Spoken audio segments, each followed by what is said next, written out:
Diary of a Wimpy Kid, Cabin Fever.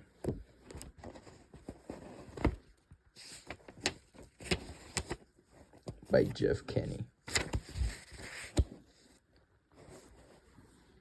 By Ticino. I don't fucking know.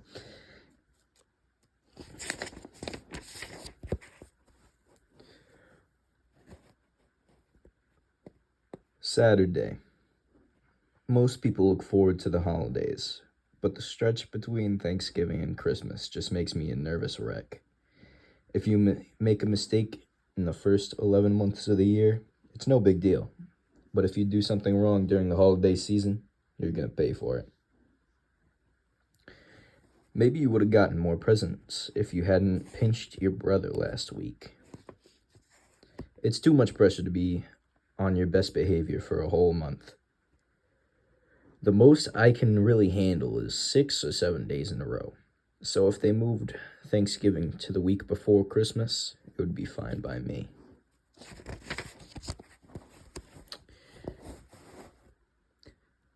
Kids whose families don't celebrate Christmas are lucky because they don't have to stress out whenever they do something wrong at this time of year. In fact, I have a few friends in that category who I think act a little extra jerky around now just because they can.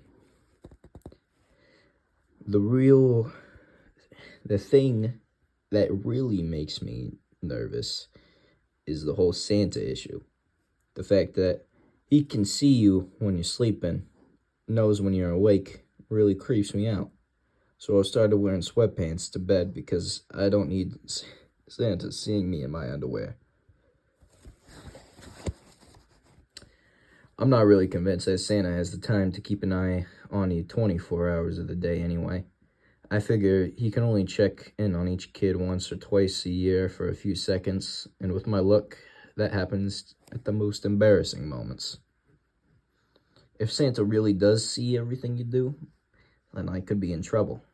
So when I write to him, I don't say what I want for Christmas and all that. I use my letters to paint myself in the best possible light. Dear Santa, I did not throw a crab apple at Mrs. Taylor's cat, even though it might have looked that way from a distance.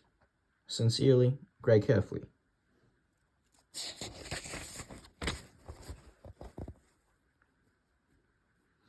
Then there's this naughty or nice list they're always talking about. You hear about it, but you never actually get to see it. It's so up to grown-ups to tell you where you stand at any given moment. And something about that doesn't seem right. If you help me with these groceries, I'll bet it will be just enough to make Santa's nice list. I kind of wonder how accurate that list really is. Anyway, there's this kid named Jared Pyle who lives up the street from me, and if there's anyone who deserves to be on the naughty list, it's him. But last year he got a dirt bike for Christmas, so don't even ask me what Santa was thinking on that one. It's not just Santa I've got to worry about either. Last year, when Mom was going through some old boxes, she found a homemade doll from her childhood. Mom said the doll is called Santa's Scout, and that his job is to watch how kids behave and then report back to Santa at the North Pole.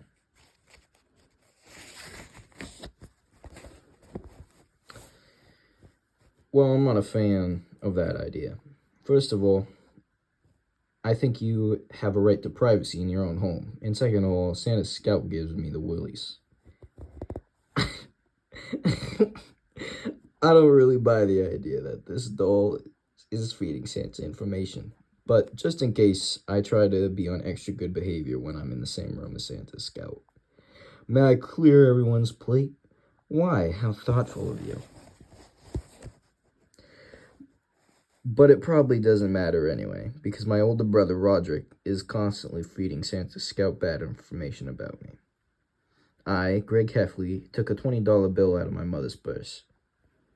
Every morning when I wake up, Santa's Scout is in a new place, which I guess is supposed to prove that he traveled to the North Pole every night. But I'm starting to wonder if it's really Roderick that moves them.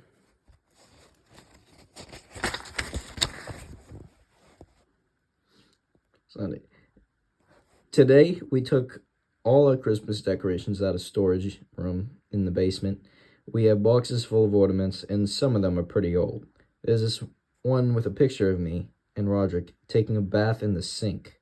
That's really embarrassing, but Mom won't let me throw it out. We put up the tree in the living room and started hanging the ornaments on it. My little brother Manny was trying to take a nap upstairs, and when he woke up, found out that we were decorating the tree without him, he had a total meltdown. The reason Manny was so upset was because someone had hung his favorite ornament, this candy cane he really likes. So Mom took it off the tree and handed it to him for Manny to hang it up himself. But first, Manny wanted his ornament to be the first one on the tree, so that meant we had to take all the decorations down just to get his way. And that's just the kind of thing that happens in my house every single day.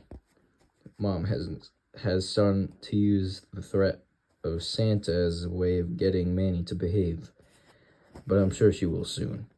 I don't think it's such a good strategy for keeping us in line.